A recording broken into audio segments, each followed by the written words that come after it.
Many bird species around the world are facing the threat of extinction due to various factors such as habitat loss, climate change, hunting, and pollution.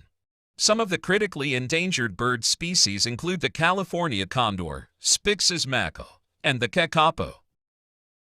The California condor is a large bird of prey that once roamed across North America, but today, they are found only in small populations in California, Arizona, and Mexico. There are only around 500 California condors left in the wild.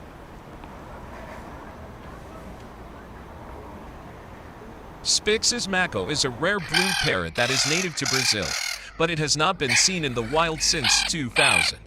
The last remaining Spix's mako lived in captivity, and conservation efforts are underway to breed them and release them back into the wild.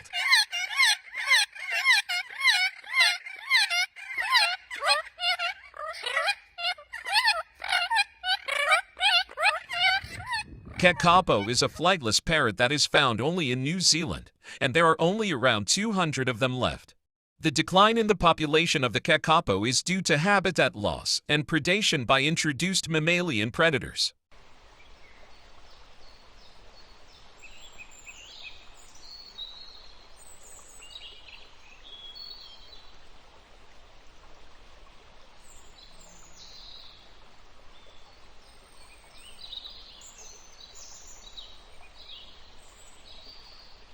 It is essential to take conservation efforts to protect these endangered bird species to prevent them from going extinct, and it is crucial to raise awareness about the importance of preserving our planet's biodiversity.